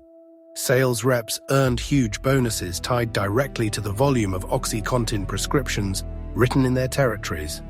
Purdue invited thousands of doctors to educational seminars held at beach resorts, ski lodges, and luxury hotels. These events featured well-paid speakers, many on Purdue's payroll, who downplayed addiction risks and praised OxyContin as a breakthrough in humane medicine. Branded pens, clocks, mugs, even CDs with swing music titled things like "Get in the Swing with OxyContin" circulated through clinics and hospitals, embedding the drug's name into everyday routines. The effort worked spectacularly. Within a few years, prescriptions for OxyContin exploded. Sales leapt from $48 million in the first year to over $1 billion annually by 2000. The drug was handed out for everything from post-surgical pain and dental extractions to chronic back problems and joint disease. Purdue aggressively targeted regions with high rates of physical labor and injury. Appalachia, parts of the Rust Belt, rural New England. These were communities built on coal mines, mills, logging, and factories. Workers there had bodies worn down by hard jobs and limited economic options. OxyContin in these places became both a miracle and a curse. At the core of Purdue's deception was the time-release formulation. They portrayed it as a built-in safety feature. But the pill had a fatal vulnerability. The mechanism could be defeated by simply crushing the tablet. Users quickly discovered that if they ground the pills into powder and snorted it, or dissolved and injected it, the full dose of oxycodone was released at once. The result was a heroin-like rush that the extended-release design was supposed to prevent. Purdue knew from early on that the pill could be abused this way. Internal documents and reports flagged the issue. Yet publicly, the company framed addiction and misuse as a problem of bad individuals, not of the drug. They clung to a narrative. The real issue was a tiny subgroup of abusers who ignored medical instructions, not the widespread prescribing practices Purdue had aggressively promoted. To make matters worse, they pushed a concept called pseudo-addiction. According to this theory, if a patient on opioids seemed overly focused on their next dose, asked for higher amounts, or showed other worrying behaviors, it was not a sign of addiction. It was supposedly evidence that their pain was still inadequately treated. The cure, they said, was to prescribe more opioids. In reality, a new category of opioid-dependent patient was being quietly created in treatment rooms and pharmacies. These were not street users. They were people with jobs, families, and health insurance. A teenager with a torn ligament, a minor with a back injury, a nurse with chronic neck pain, a retiree with arthritis. They took the medication exactly as directed at first. Their bodies adjusted. Tolerance grew. Withdrawal symptoms appeared between doses. Their prescriptions grew stronger and more frequent. And then, as always, came the crash. Sometimes a doctor became uncomfortable and stopped refilling the script. Sometimes new guidelines or pharmacy rules tightened access. Sometimes insurance coverage ran out. Sometimes a patient was abruptly discharged from a clinic accused of drug seeking. Suddenly, someone who had never considered themselves a drug user was in full-blown withdrawal. The experience defies simple description. Bone-deep pain, sweating, uncontrollable shaking, vomiting, diarrhea, crushing anxiety, and an instinctive sense that the body will not survive without the drug.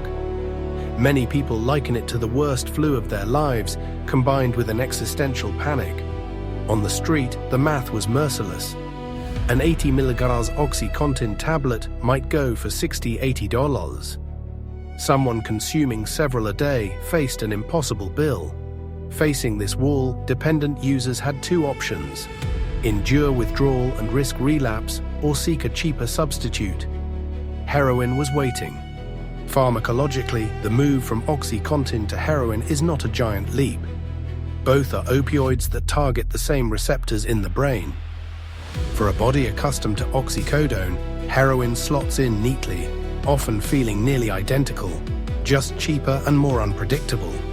Word spread quickly in economically devastated areas.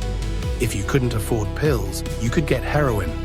In some places, $100 a day pill habit could be replaced with $20 of heroin. The old boundaries between pill people and junkies dissolved. High school honor students, construction workers, and office staff found themselves visiting the same alleys and dealers they once judged from afar. The legal prescription supply chain had quietly become a conveyor belt, moving countless patients from pharmacies to street corners. By the time Purdue's deceit began to unravel under lawsuits, media exposés, and criminal investigations, the damage was already deeply embedded. The heroin problem of the 2000s and 2010s did not look like the stereotype from the 1970s. It was whiter, more suburban and rural, more female, more likely to have begun in a doctor's office, sparked not by rebellion or subculture, but by trust. But even as heroin surged back into prominence, its primacy in the drug world was already under threat. A different kind of opioid was stepping out of the shadows, one that didn't require fields, harvests, or farmers at all. Its source wasn't a flower, it was a beaker. In the thin, mountainous air of Afghanistan after late 2001, the world's most powerful armies arrived with an ambitious mission. They came to dismantle Al-Qaeda, topple the Taliban regime, and help install a new government. In the final year before their arrival, the Taliban had done something extraordinary. In 2000, seeking international legitimacy and facing pressure from abroad, they declared the opium poppy un-Islamic and banned its cultivation. They enforced the ban with typical brutality, destroying fields, jailing or beating farmers. The effect was dramatic. Within a single growing season, Afghanistan's opium production collapsed by over 90%. Given that Afghanistan was then the world's leading producer, this amounted to a sudden global shock to the heroin supply chain. For a brief moment, it seemed as if one of the deepest roots of the international heroin trade had been severed. Then the invasion toppled the Taliban. A new, fragile order took shape in Kabul. The incoming coalition forces had to balance competing objectives: fighting insurgents, stabilizing the country, and building some form of functional state from the ruins. In practice, that meant striking deals. In much of rural Afghanistan, especially in the south and east, people's livelihoods were tied almost entirely to the poppy. Fields of wheat or pomegranates would not pay off debts or dowries. Poppies would. To forcibly eradicate the crop on a large scale would have been to plunge millions into hunger. It would have turned potential allies into bitter enemies overnight. Warlords and power brokers who had resented Taliban control now positioned themselves as partners of the new order. Many of them were also deeply enmeshed in the opium trade, controlling land, transport routes, and processing labs. To attack the drug economy directly would have been to attack those very allies. So a quiet compromise emerged. Officially, the international community condemned the opium trade and funded eradication campaigns. Unofficially, in many areas, commanders on the ground prioritized short-term security over long-term drug control. The poppy fields, in large measure, were allowed to return. The Taliban, regrouping as an insurgency, also recognized the opportunity. They had once suppressed the trade, now they embraced it. They adopted a mafia-style protection racket. They didn't need to grow or process all the opium themselves. Instead, they taxed it at every level. Farmers paid a tithe on their harvest. Traffickers paid for safe passage as they smuggled raw opium from fields to labs.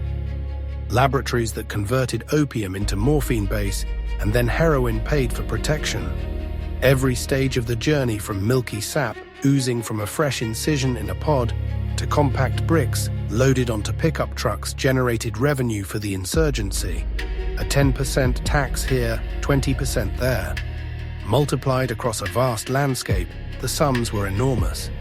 Within 6 years of the invasion, by 2007, Afghanistan was producing about 93% of the world's illicit opium. According to the United Nations Office on Drugs and Crime, the export value of that opium and its derivatives reached around $4 billion a year, more than half of the country's official GDP at the time. Helmand province alone sometimes produced more opium than entire nations once had. From those fields, the drug flowed outward along ancient trade paths, now repurposed as narcotics highways. The main artery became known as the Balkan route. Smugglers moved opium, morphine base, and heroin westward through Pakistan and Iran into Turkey. From there, it was trafficked north and westward through the Balkans countries like Bulgaria, Macedonia, Albania, and Kosovo, before fanning out into Western Europe. Criminal groups in Albania and Kosovo played key roles in this stage-cutting, packaging, and directing shipments towards cities in Germany, Italy, the UK, and beyond. Purity levels in European street heroin rose sharply. What had often been weak, heavily adulterated product at 10–15% purity jumped to 40, 50, even 60% in some markets. Prices dropped. The drug became both stronger and more accessible. A northern vector pushed heroin into the former Soviet republics of Central Asia, Tajikistan, Uzbekistan, Turkmenistan, and from there into Russia. In a cruel irony, Russia, which had once paid in blood to fight a war in Afghanistan, now bore one of the world's highest per capita heroin addiction rates, fueled by poppies grown in the same soil. In effect, the war on terror had inadvertently underwritten a parallel war economy. Opium revenues paid for rifles, explosives, and bribes. They funded insurgent recruitment, supported corrupt officials, and hollowed out attempts at building honest governance. International efforts to eradicate the crop were Sisyphean. Teams with tractors and herbicide would descend on fields, tear up plants, and burn bales. Farmers watched, helpless or furious. Then, the next season, more fields would appear, sometimes in new districts, sometimes under the protection of whichever faction was ascendant that month. Attempts to coax farmers into planting legal alternatives like saffron or wheat met with limited success. No legitimate crop could compete with the profits of opium, especially when those profits came with credit, seeds, and guaranteed purchase from local traffickers. Afghanistan, under international supervision, drifted into the status of a true narco-state, its economic and political life bound tightly to a single illegal plant. And all this unfolded while foreign soldiers patrolled the roads and diplomats walked the halls of Kabul's ministries. For users in Europe and parts of Asia, this meant years of abundant, relatively cheap, high-purity heroin. For the global drug economy, it also meant something else: a user population whose tolerance was steadily pushed higher and higher. Once tolerance climbs, the market begins to demand something new: a stronger product, a bigger shock, or a cheaper high. Heroin, once the unstoppable force, was about to meet a rival with an even more ruthless efficiency: synthetic opioids made in labs. The transition did not happen overnight. It began as a substitution at the margins, a small chemical cameo that grew into a takeover. For decades, the story of heroin in North America had been dominated by two main products. On the West Coast and in much of the interior, there was dark, sticky black tar heroin from Mexico. On the East Coast and in some Midwestern cities, there was powdered heroin, some from Latin America, some from Southwest or Southeast Asia. But producing heroin was always a cumbersome business model. Cartels and traffickers had to contend with farmers, weather, crop diseases, and acres of vulnerable plants that could be spotted from the air. The conversion from opium to morphine to heroin required specialized knowledge and risky chemical handling. Every stage brought opportunities for law enforcement to intervene. Somewhere around the early 2010s, with roots extending earlier, criminal organizations realized they could skip the poppy entirely. They turned to a molecule that pharmaceutical science had first created in the late 1950s: fentanyl. Fentanyl was developed in 1959 by Belgian chemist Paul Janssen, founder of Janssen Pharmaceutica. In hospitals, it was a powerful but respected tool, an anesthetic and painkiller, used in surgeries and for patients with advanced cancer. Administered in microgram doses via IV, patches or lozenges, it was many times stronger than morphine, roughly 50 to 100 times, depending on the form. In the controlled environment of an operating room, that potency is an advantage. On the street, it is a loaded gun. Clandestine chemists working with or for drug cartels realized fentanyl could be synthesized entirely from legal or lightly regulated precursor chemicals. No soil, no harvest, no farmers, no seasons, just chemistry. Many of these precursors could be purchased from Chinese chemical manufacturers and exporters, often under innocuous labels. Barrels of compounds with names few outside the industry recognized arrived in ports in Mexico or directly in North America. In makeshift super labs in Mexico, chemists working for powerful organizations like the Sinaloa cartel or the Jalisco New Generation cartel mixed these precursors under relatively simple conditions and produced fentanyl in bulk. The business calculus was brutal and compelling. A kilogram of heroin might cost $4,000 to $6,000 to produce in Mexico and could fetch perhaps $60,000 to $80,000 wholesale in the US.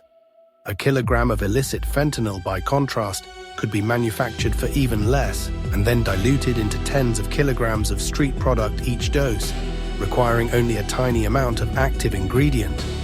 Put simply, fentanyl was vastly more profitable by weight than heroin and vastly easier to conceal and transport. A small package the size of a sugar bag could contain many thousands of doses.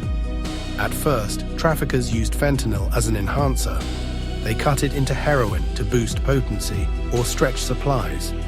Users accustomed to a certain strength suddenly encountered hot batches. The danger, however, was that the margin between a strong high and death was now razor thin.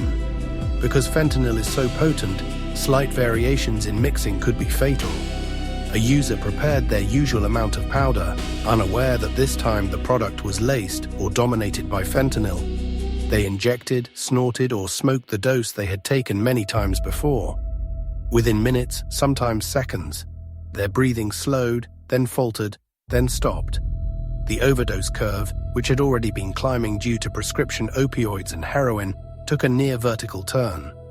In 2013, roughly 8,000 Americans died of heroin overdoses, and a little over 3,000 died from synthetic opioids, excluding methadone. a category dominated by fentanyl.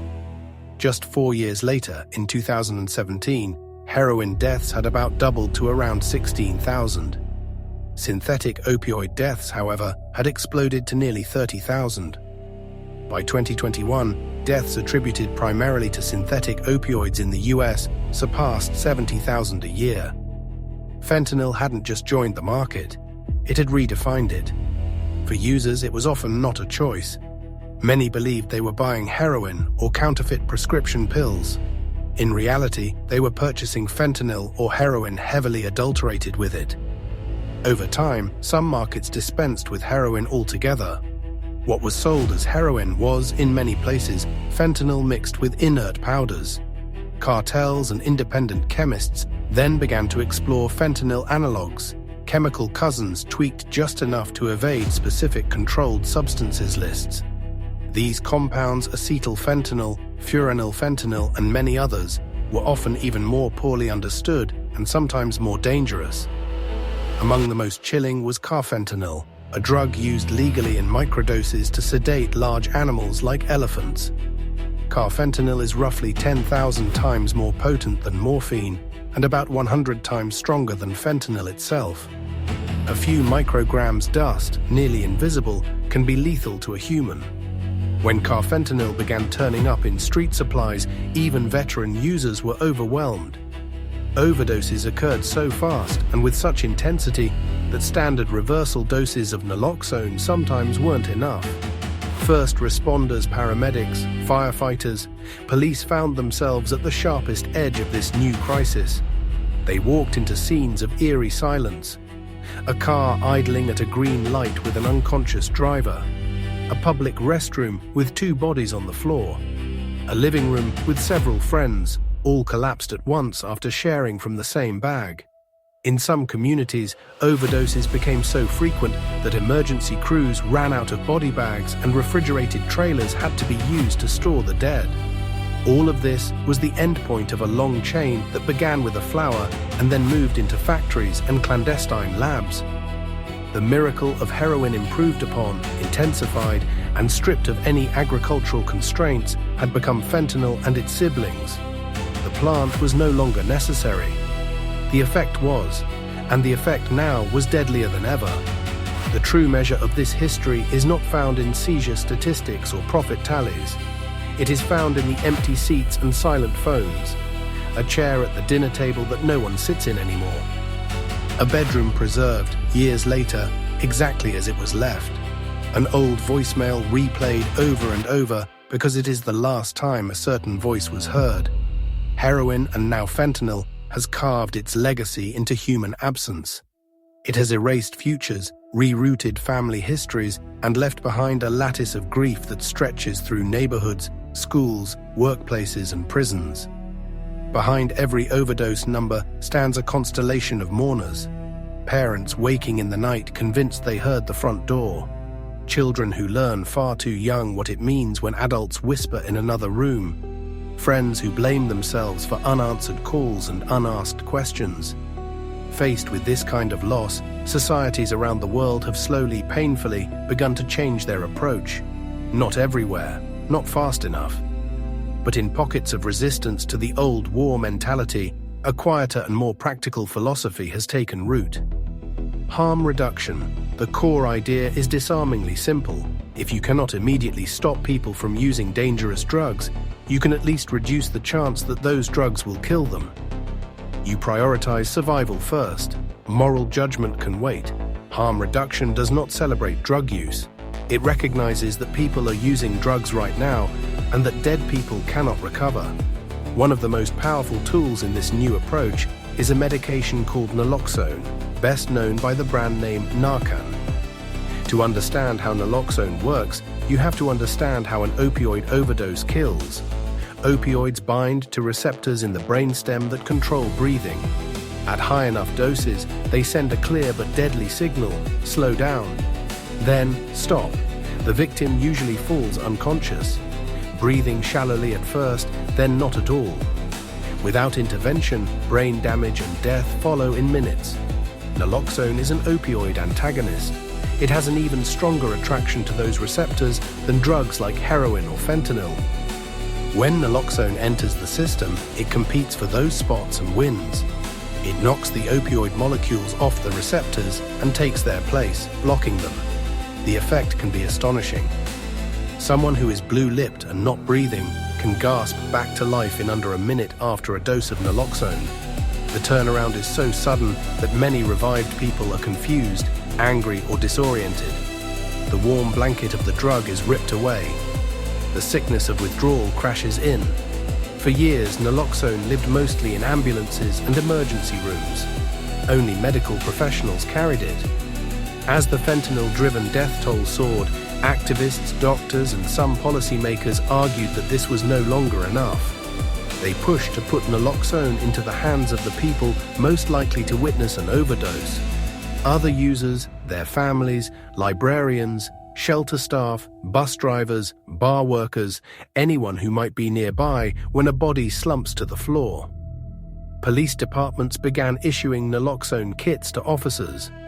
Community organizations held training sessions, teaching people how to recognize an overdose and spray naloxone into the nose or inject it into a muscle. Some cities installed naloxone boxes in public buildings like fire extinguishers for overdoses. It is a small plastic device. It does not address the reasons someone uses drugs. It does not solve trauma, poverty, or despair. It simply interrupts death. That single interruption, however, creates time for the possibility of another choice. Another major harm reduction innovation has been the development of supervised consumption sites, also called safe injection sites, or overdose prevention centers. The premise is straightforward and, to some, deeply uncomfortable. These facilities invite people to bring their own illegal drugs and use them in a clean, monitored environment. Staff do not supply the drugs, they supply the space and the safety net. Clients receive sterile needles, cookers, and other equipment, dramatically reducing the spread of HIV, hepatitis C, and bacterial infections. They can test small samples of their drugs for fentanyl or other contaminants. Most importantly, trained workers watch for signs of overdose. When someone's breathing slows, oxygen tanks are nearby. Naloxone is ready. CPR can begin within seconds. To date, not a single person has died of an overdose in a sanctioned, supervised consumption site anywhere in the world. These centers serve another function too. They act as a point of contact with a population that is often invisible and stigmatized. People who avoid hospitals or clinics for fear of judgment or arrest may still show up here. At a safe consumption site, they can talk to nurses, social workers, and counselors. They can get wound care, HIV testing, or referrals for housing.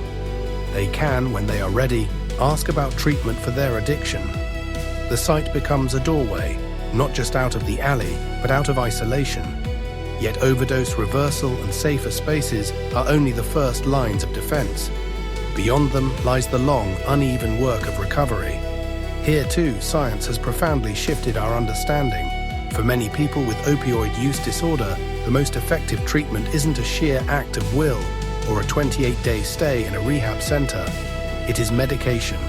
Medication-assisted treatment, often shortened to MAT, or the newer term MOOD. Medications for opioid use disorder uses specific drugs to stabilize the brain.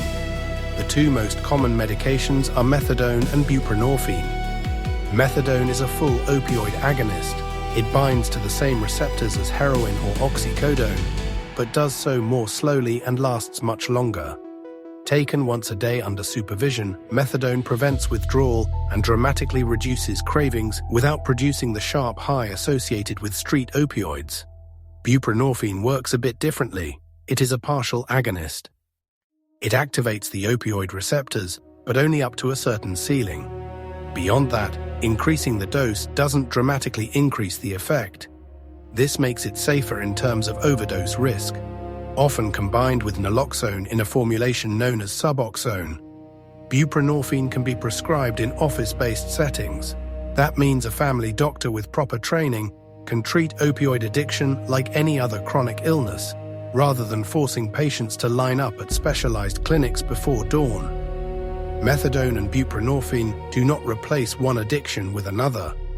They replace chaotic, compulsive, high-risk use with stable, controlled, medically supervised dependence, more akin to insulin for diabetes than to a new vice.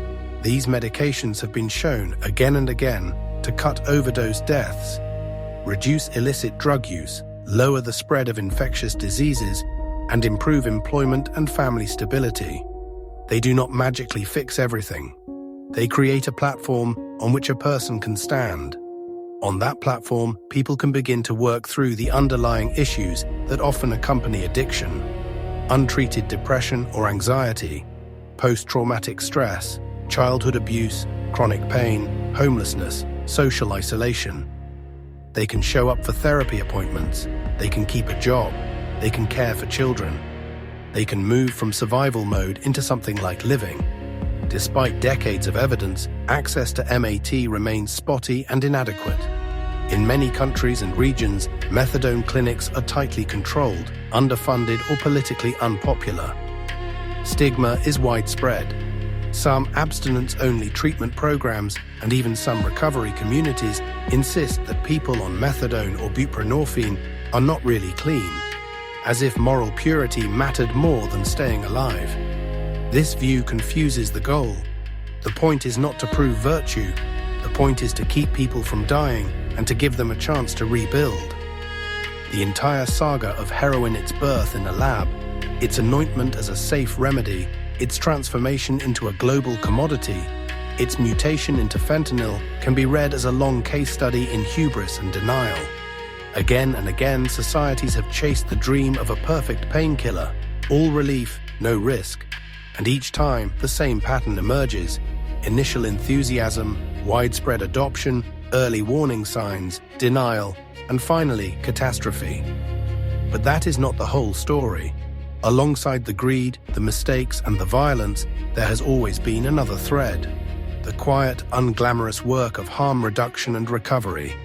The nurse who keeps Narcan in her bag, the outreach worker who hands out clean syringes in a parking lot, the doctor who fights for the right to prescribe buprenorphine in a rural town, the mother who won't stop leaving voicemails for her estranged son, telling him she loves him, that he can come home, that she will drive him to treatment anytime, day or night.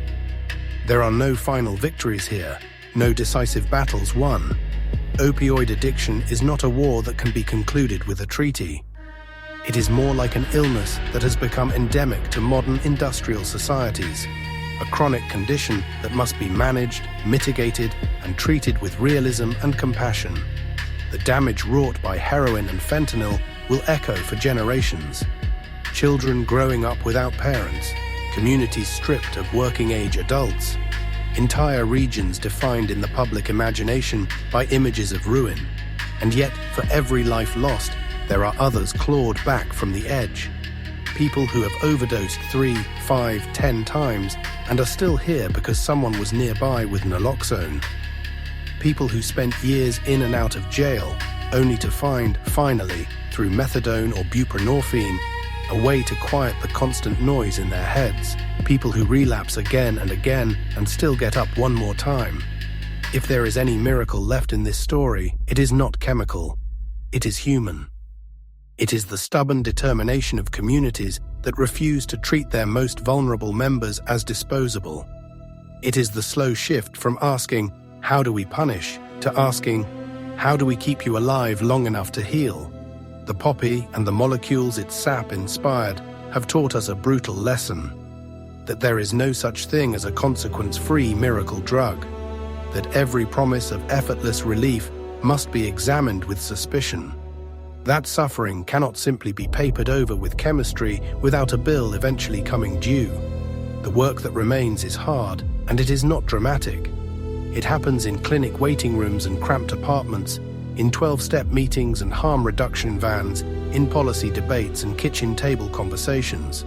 One life at a time, one reversed overdose at a time, one prescription, written with caution instead of enthusiasm, at a time. The miracle that deceived the world has finally been unmasked. What we are left with is not a clean ending, but a long, difficult road. On that road, the only real miracle we can rely on is the slow, patient work of healing, and the decision, renewed each day, to keep choosing life over oblivion, for ourselves and for each other.